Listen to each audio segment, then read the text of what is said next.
Fala, Rovai!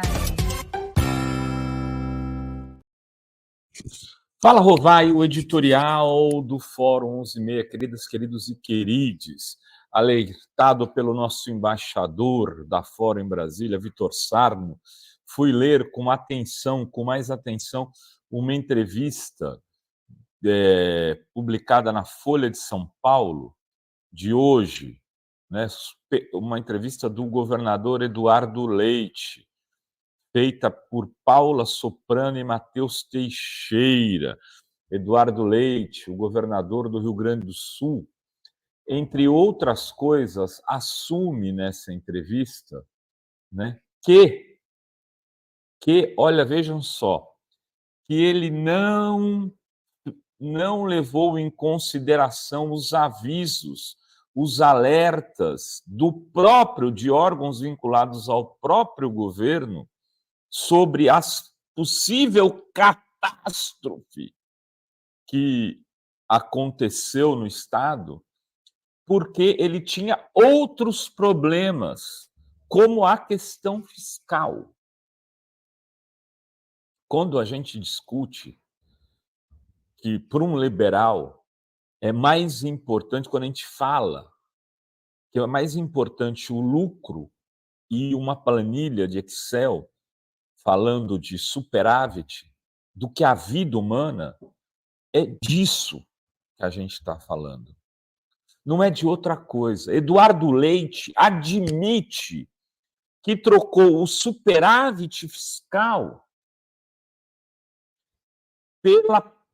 pela vida de milhares de pessoas, pelo risco de vida e pelo risco do que está acontecendo hoje no Estado, que vai precisar de talvez 100 bilhões de dólares. Ele não fez a lição de casa, que custaria alguns milhares de reais, e botou o Estado para tombar por 100 bilhões de reais, porque ele tinha o problema fiscal. Mas vocês estão falando, Rovai, você está exagerando. Não é exatamente. Será que ele disse isso? Vamos lá. Vou ler aqui para vocês o trecho da entrevista, onde ele discute isso. Tem lá uma pergunta sobre a questão das normas ambientais. Os jornalistas perguntam. Ambientalistas criticam mudanças sancionadas pelo senhor em 2020 em cerca de 400 normas ambientais. Isso pode ter relação com a tragédia vivida no Estado? Olha a disfarçatez do Leite. Ele responde. Sobre as 480 mudanças na legislação, ou seja, ele admite que tem 480, na forma como se apresenta essa afirmação, ela naturalmente tenta induzir de que nós estamos vivendo no Rio Grande do Sul se relaciona a uma mudança legislativa de 2019, o que é absurdamente equivocado, para dizer o mínimo. Além disso, sequer analisa o que está dentro dessas alterações. Nós temos por ali a mudança de protocolo, que era exigido ser e-mail físico para poder ser e-mail virtual. Evidentemente que não é disso que a gente está falando, governador, mas ele segue. Tem outros vários pontos que são relacionados à correção de multas para infratores, que não havia previsão legal. Nós botamos a correção de valores, porque senão ela ganha dinheiro em cima da postergação. Mas também simplesmente burocratizar e dificultar licenças não é proteger o meio ambiente, claro que não. Não é papel do Estado dificultar licenças que podem fazer com que tragédias como essa aconteçam na cabeça do governador. Aí ele fala, acabaram com a legislação ambiental? Não, aprimoramos, modernizamos, ajustamos e até endurecemos em muitos pontos. Mentira, mentira. Todos os ambientalistas sérios discutem isso. Aí o jornalista, de forma muito acertada, vai para a pergunta seguinte e diz, estudos já apontavam a possibilidade de aumento significativo nas chuvas no Rio Grande do Sul. O governo do estado se preparou mal para lidar com as enchentes? Bom, diz o Eduardo Leite, você tem esses estudos. Eles, de alguma forma, alertam. Mas o governo também vive outras pautas e agendas. A gente entra aqui no governo, o Estado estava sem conseguir pagar salário, sem conseguir pagar hospitais. Ele é governador há 6 anos já, gente. Sem conseguir pagar os municípios. Eu estou falando da tragédia de hoje, faz 6 anos que ela é governadora. O salário atrasado era de antes da primeira eleição dele. A agenda que se punha o Estado era aquela especialmente vinculada ao reestabelecimento, olha lá, da capacidade fiscal do Estado para trabalhar nas pautas básicas de prestação a serviços da agricultura. Ou seja, um discurso fiscalista, o fiscal acima da vida. Aí ele fala, cumprimos esta tarefa, porque agora estamos diante dessa crise enorme, com capacidade fiscal para enfrentá-la. É piada. Nós economizamos e agora a gente tem dinheiro para assumir, para trabalhar nessa tragédia, que sem o governo federal ele não vai a lugar nenhum. Então, alertas, segundo ele, que estejam sendo feitos são ouvidos, mas eles se deparam com uma situação agora absurdamente crítica, que naturalmente vai dar a eles um grau de importância, não apenas aos olhos do governo, mas na cidade como um todo. Então, eles não davam importância aos alertas, é isso que ele está dizendo.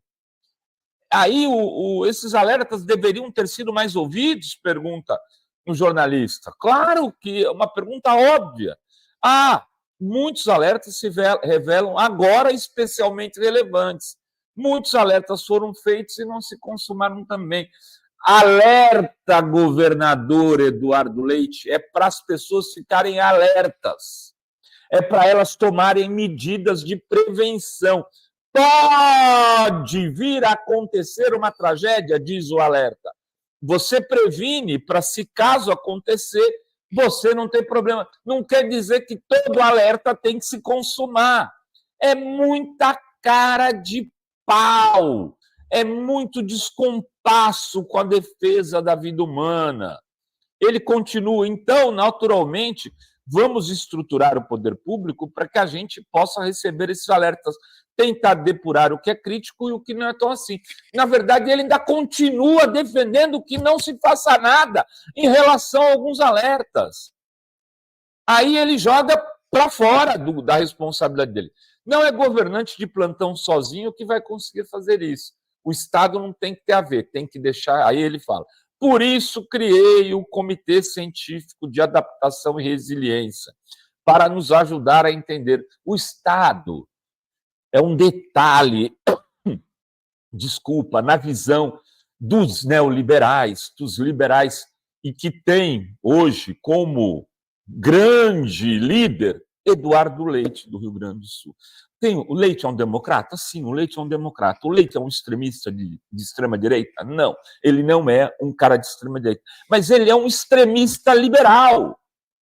E esses também têm que ser combatidos, porque é responsabilidade, foi culpa de Eduardo Leite a tragédia, porque ele recebeu alertas e não se organizou um sistema de defesa que fosse suficiente para salvar a vida e o patrimônio, a dignidade do povo gaúcho. E não adianta vir com papinho furado agora, dizendo que estávamos lá fazendo a lição de casa na questão fiscal e agora podemos ajudar. Pode nada. E ainda chamo Pimenta de preposto. Se eu fosse o Lula, eu intervinha, fazia uma intervenção no Rio Grande do Sul, porque está claro, objetivamente claro, mais alvo do que a neve, de que se deixar na mão desse cara, ele vai jogar tudo para a iniciativa privada decidir, como também fez na questão das 490 medidas para proteger o negócio dos capitalistas e não o ambiente da sociedade. Era isso que tínhamos para hoje nesse Fala Rovai. Beijos, beijos e beijos a todas, todos e todas.